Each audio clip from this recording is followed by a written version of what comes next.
NSFAS paid the November allowances to more than 9,000 students yesterday. The scheme initially blamed universities for the delay in payments. Newzroom Afrika's Ziniko Mhlaba visited Sefako Makgatho Health Sciences University in Pretoria to speak to the affected students.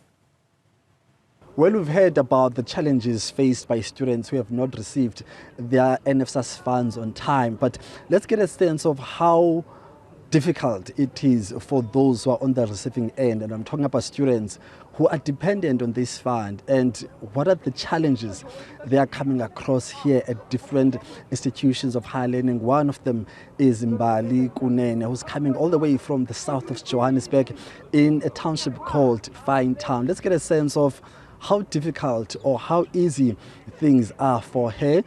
Mbali, thank you very much for allowing us into your space. Talk to us about who is Mbali Kunene in the context of you coming from the south of Johannesburg, having to come all the way to Pretoria to pursue and to try to attain a very important qualification. Who are you? I'm 23 years old. Ngipuma at Johannesburg South, got the Kaya, Dumbe in Paul Petersburg.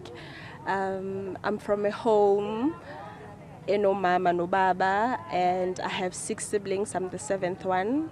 Basically, I'm the middle child, but there's 7 of us. And my dad is the only person who's in Zayokaya.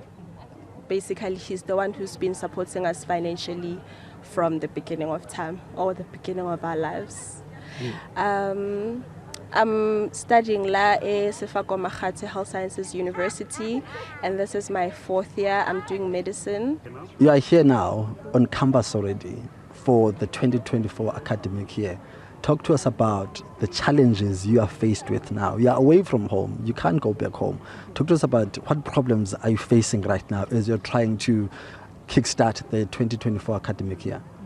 Well, since last year, we've had problems with NSFAS. We got cut off. Asaz Nati was the reason behind it, but we got cut off when the service provider option was introduced, where there was direct payment from NSFAS itself, and from there a lot of us got cut off.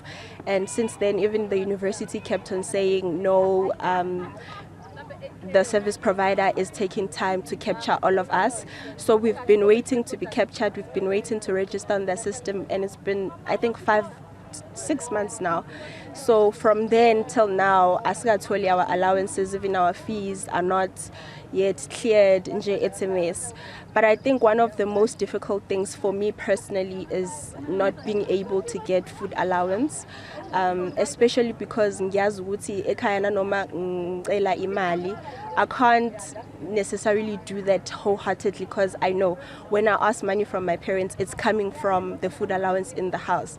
So it's very difficult for me to ask my parents or tell them about the struggles that I am having, because I know the situation at home.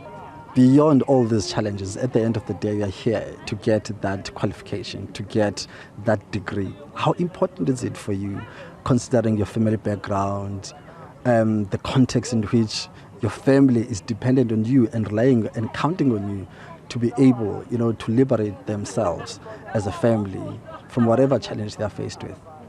My mom always says this. It puts a lot of pressure on me, but also I appreciate her words. And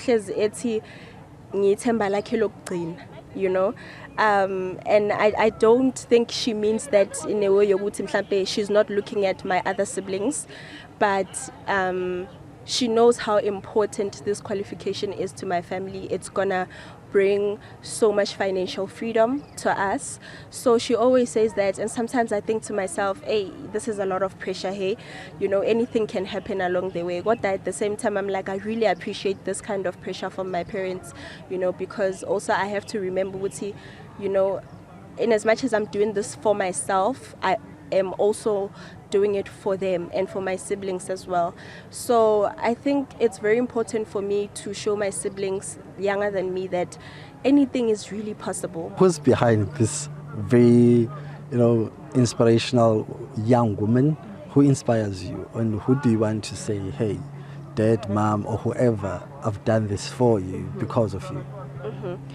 My parents, both of them. My dad works hard. My dad works very hard to provide for us. Kodwa ke nanemali ayiholayo is not, imali ongathi is enough. Like, it's enough to just provide for the needs ending, So when I look at my dad and I look at how hard he works and he doesn't even complain about it, I just say to myself, I really, really, really need to make sure that I do my best and make this man proud. As I born in Also with my mom is one of the strongest women I've ever met in Mhlabeni.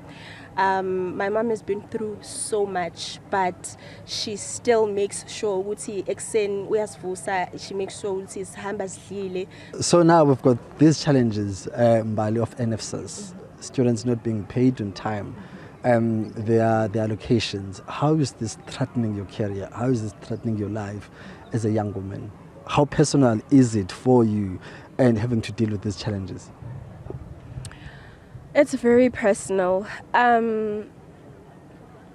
Honestly, for someone who is just depending on NSFAS for everything, I'm depending on NSFAS for everything.